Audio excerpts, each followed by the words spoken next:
Hello everyone, আসসালামু আলাইকুম। Welcome to my another blog. এখন আমি আছি বাংলাদেশ বেনাপোল বর্ডারের সামনে। আপনারা অনেকেই আছেন বাংলাদেশ থেকে কিভাবে ইন্ডিয়া যাবেন সেটা বুঝতে পারেন না। তো আজকে আমার এই ভিডিওটি সম্পূর্ণ দেখলে আপনারা বুঝতে পারবেন কিভাবে সহজে কম খরচে আপনারা বাংলাদেশ থেকে ইন্ডিয়া যেতে পারবেন কলকাতা শহরে। তো আমি আজকে কিভাবে যাব সেটাই এখানে বলার চেষ্টা করতেছি। তো আমরা হইতাছে প্রথমে বাসে করে এখানে চলে আসছি। যে কোনো বাস মানে এখানে আসার জন্য অনেক ধরনের বাসই পাওয়া যায়।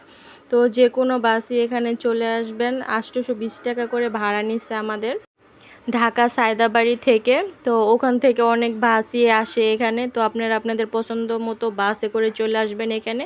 তারপর এখানে হইতাছে আমরা এখন ইমিগ্রেশন করব। তারপর হইতাছে ওই পার যাব। ইমিগ্রেশন করার জন্য আপনার হইতাছে পাসপোর্ট দরকার, আর পাসপোর্টে ভিসা থাকতে হইব। তারপর হইতাছে পোর্ট ট্যাক্স দিতে হইব আর ট্রাভেল ট্যাক্স দিতে হইব। ট্রাভেল ট্যাক্স হইতাছে 1000 টাকা আর পোর্ট ট্যাক্স হইতাছে 50 টাকা।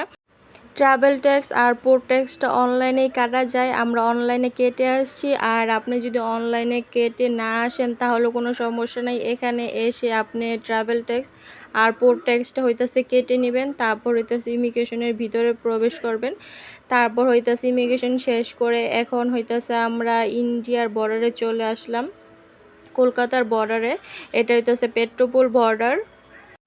ইন্ডিয়ান এই বর্ডারের সামনে অনেক বাস পাওয়া যায়, ডাইরেক্ট আপনাকে কলকাতা শহরে একদম মার্কেস্টিক শহরে নামাই দেবে। তো আজকে আমরা বাসে যাব না, আমরা আজকে যাব ট্রেনে। তার জন্য যে এখানে অটো আছে 50 টাকা করে জনপ্রতি নেবে। তো আমরা 4 জন ছিলাম, তো আমরা একটা রিজার্ভ অটো ভাড়া করে নিচ্ছি 250 টাকা দিয়ে। আর আপনি যদি জনপ্রতি যান তাহলে আপনার পড়বে 50 টাকা করে। তো এই অটো দিয়ে আমরা এখন যাব ট্রেন স্টেশনে।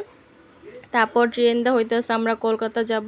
তো আপনি চাইলে বাসেও যেতে পারবেন। বাসে গেলে আপনার 350 থেকে 400 টাকার মতো পড়বে।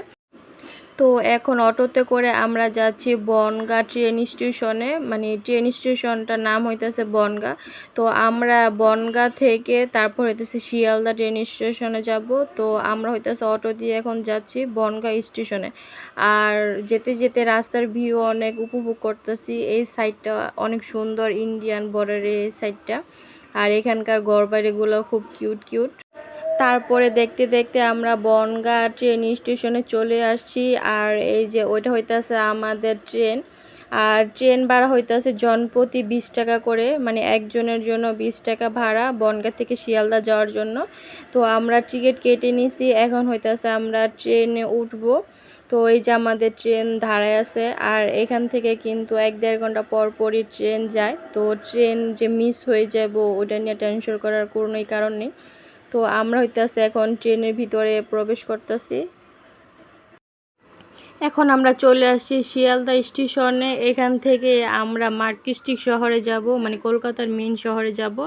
আর ট্রেনে আসতে আমাদের সময় লাগছে মাত্র 2 ঘন্টা 10 মিনিট। আর বাসে আসলে সময় লাগতো 3.5 ঘন্টা থেকে 4 ঘন্টা। তো আমরা আসলে ট্রেনেই আসছি।